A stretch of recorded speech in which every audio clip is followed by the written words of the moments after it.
Hello, good morning. Welcome to Bible reading in the morning. Reading of Genesis chapter 18. It's about the son is promised to Abraham.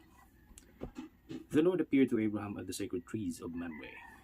As Abraham was sitting at the entrance of his tent during the hottest part of the day, he looked up and saw three men standing there. As soon as he saw them, he ran out to meet them. Bowing down with his face touching the ground, he said, "Sirs, please do not pass by my home without stopping. I am here to serve you. Let me bring some water for you to wash your feet.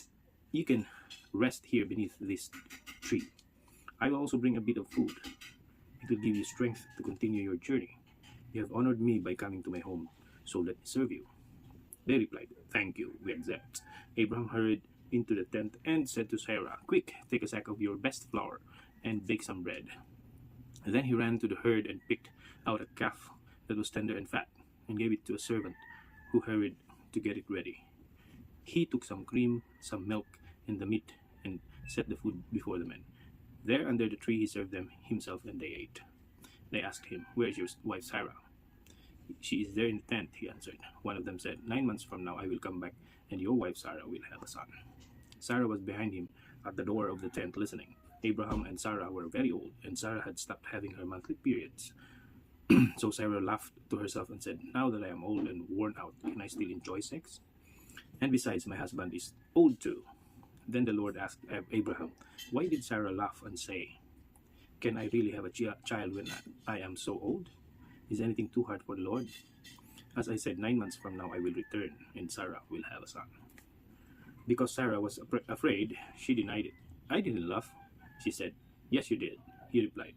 "You laughed." Then the men left and went to a place where they could look down at Sodom, and Abraham went with them to send them on their way. And the Lord said to himself, "I will not hide from Abraham what I am going to do. His descendants will become a great and mighty nation, and through him I will bless all the nations. I have chosen him in order that he may command his sons and his descendants to obey, and to do what is right and just. If they do, I will do everything for him that I have promised." Then the Lord said to Abraham, "There are terrible accusations against Sodom and Gomorrah, and their sin is very great. I must go down to find out whether or not the accusations which I have heard are true." Then the two men left and went on towards Sodom, but the Lord remained with Abraham. Abraham approached the Lord and asked, "Are you really going to destroy the innocent with the guilty? If there are 50 innocent people in the city, will you destroy the whole city? Won't you spare it in order to save the 50?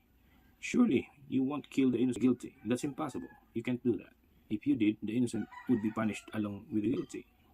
That is impossible. The judge of all the earth has to act justly." The Lord answered, "If I find 50 innocent people in Sodom, I will spare the whole city for their sake." Abraham spoke again, "Please forgive my boldness in continuing to speak to you, Lord. I am only a man and have no right to say anything. But perhaps there will be only 45 innocent people instead of 50. Will you destroy the whole city because there are 5 too few?" The Lord answered, "I will not destroy the city if I find 45 innocent people." Abraham spoke again, "Perhaps there will be only 40. He replied, "I will not destroy it if there are 40. Abraham said, "Please don't be angry, Lord, but I must ask. Please don't be angry, Lord, but I must speak again. What if there are only 30? He said, "I will not do it if I find 30. Abraham said, "Please forgive my boldness in continuing to speak to you, Lord. Suppose that only 20 are found?" He said, "I will not destroy the city if I find 20.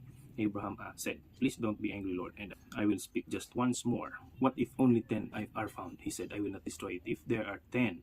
After he had finished speaking with Abraham, the Lord went away, and Abraham returned home. That's all for today. God bless you all.